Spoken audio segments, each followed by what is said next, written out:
Dual sports. In my opinion, one of, if not the best kind of motorcycle. And while dual sports are typically pretty amazing right out of the box, there's a few things I personally recommend adding or changing that will improve your experience dramatically. Hey, I'm Michael, and today we're going to go over 5 mods that transform these bikes for the better.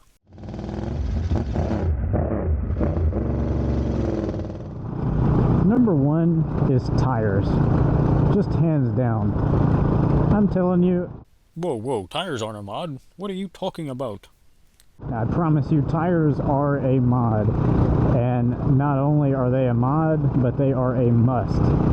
On a good day, tires are the only thing on your bike that will touch the ground. It is the only point of contact between the machine that you're riding and the ground that you're riding upon. They put your power down, keep your grip in a lean, and bring you to a stop in an emergency. But what makes tires unique on dual sports is that they need to do these things on all sorts of surfaces. The tires that come with most dual sports are akin to 70/30 tires or maybe even more street oriented, and this may not fit your riding style at all. For example, for the majority of the 45,000 miles I rode my 250L, I had Dunlop D605s, which by the way I highly recommend. But as I stopped off-roading as much, I actually had a set of Bridgestone Battle Axes on. I can tell you with certainty that those two tire sets changed the bike in a very measurable way. If you're doing 90% off-road, then a D606 may save you from getting stuck. And if you're 90% on-road, then a Battle Axe may save your life in an emergency braking situation. Speaking of 50-50, we've already been on 150. Let's get on the other 50 here. If you take nothing else away from this, remember what I said earlier. On a good day, these are the only part to touch the ground. But what about a bad day? Number 2, bark busters. For starters, by now it's pretty common knowledge that you shouldn't get the flimsy plastic ones, but instead get the full wraps. I personally recommend a Cherubies or a Zeta. And I'm not just going to give the same spiel about bark busters everybody gets. Oh, you should have bark busters, they save your levers. Well, they save more than just your levers. They also save your hands, but depending on your dual sport, you can also relocate your turn signals. Obviously, this one still has a different turn signal kit on it. You can actually get a set of Zeta bark busters that have turn signals built in.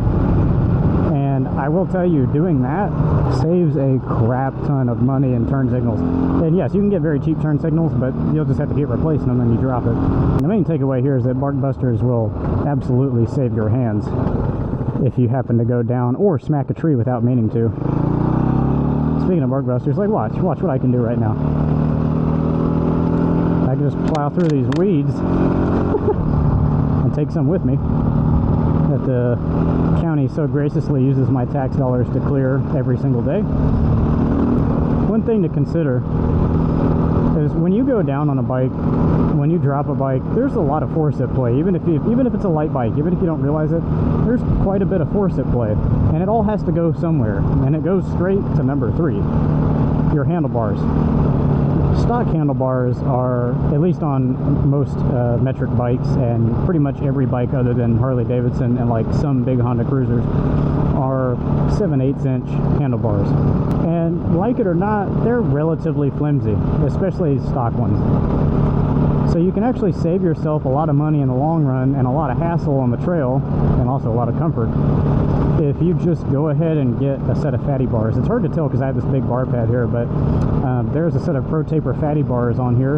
And what is a fatty bar? Well, if you're not familiar with what a fatty bar is, it's a bar that will start out about 7/8 inch so that the controls and stuff mount to it. Then it'll get pretty thick as it moves up here, because most of your bends, if you've been off-roading, a lot of your bending happens right here.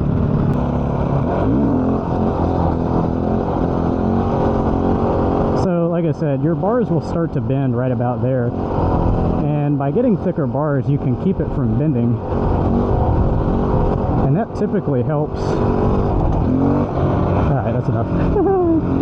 My fucking sheriff's gonna come over the hill in a second. But yes, you can get thicker bars that are able to absorb more impact. And when you get these thicker bars, bear in mind how I said the edges are still 7/8. Well, won't that just bend over there? Not necessarily. It can. If you crash hard enough, you can bend any set of bars. If you want, you could get a solid block of aluminum billet, and I'm sure that if you gave someone enthusiastic enough the chance to ride the bike, they would find a way to bend it.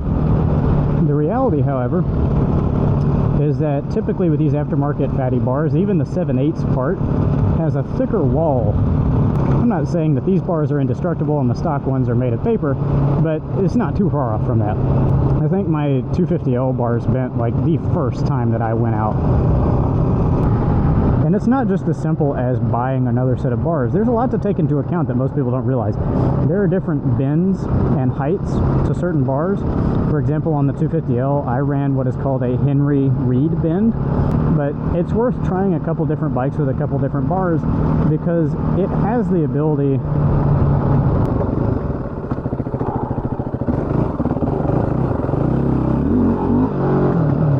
let's do some community service here. Different bars offer different advantages, and one big thing that you can change is how skinny or wide the bars are. So if you're doing what I'm doing, which is mostly just street riding and probably light trail riding, you'll probably end up being fine with stock width handlebars. And when I'm talking width, I'm specifically talking about this width, not thickness. You see, if you are doing some tight single track trails, you're doing woods racing, oftentimes it's best to have skinnier bars. This is also a much larger log than I thought it was, holy fuck. But buying a stronger set of bars the first time they bend, or even preemptively if you really want to, can make a big difference, especially in your wallet. You may spend about 120 bucks, whatever, to buy a set of fatty bars from a good reputable brand, but that may be the last set of bars you ever buy for that bike. Almost. There we go. All right, let's go before we get run over. Be enough playing in the road. We've been through tires, we've been through bark busters, and we've been through bars. We're going to move down a little bit and talk about skid plates. For most people, the plastic will be fine, the plastic skid plates that come from the factory. However, I would very highly recommend getting an aluminum skid plate. I need to get one on this bike. I haven't had it a terrible long amount of time. It's definitely a worthwhile upgrade because I would rather just buy a skid plate than have a leaky shift shaft seal on the trail because you dropped your bike or breaking a lever off. Not that that stuff can't be fixed on the fly. It sometimes can, but it's definitely sketch and way better to not have to deal with that in the middle of the woods. This bike is neither invincible nor am I a professional, so I will be upgrading the protection on this bike a little bit. Moving up, we have the gas tank. You may notice that the WR, like a YZ, is supposed to have little front side plastics that go over the tank. Oh, there's a bunny rabbit. And this one does not. Unfortunately, with these dual sports, we do not have the luxury of large fuel tanks like our adventurous brethren do.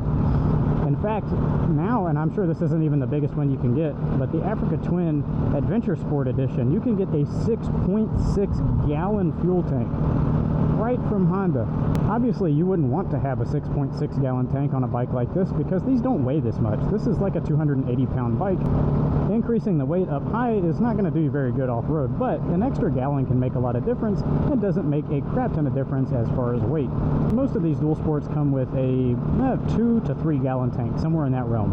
In fact, this one actually did come with a 2.1 gallon stock tank, getting about 35 to 40 something miles per gallon depending on how you're riding it.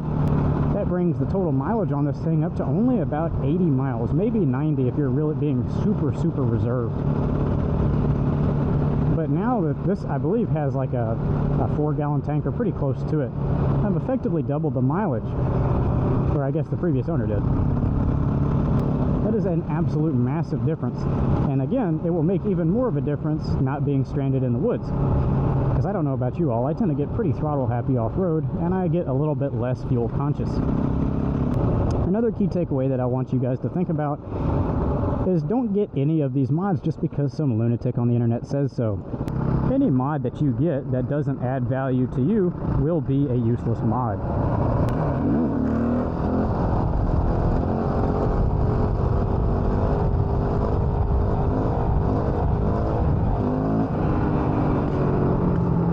And also, again, at the end of the day, let's not forget the real best mod.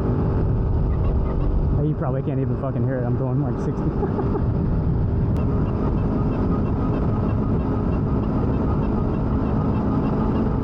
But But you know what? If you did stay around this long, YouTube does think that you'll like the videos up on screen, so that would be great. One of them is my most recent video, and the other one is Please Don't Hit Me. Please don't hit me. Thank you. The other one is what YouTube recommends you personally. You figure out which is which, because I forgot.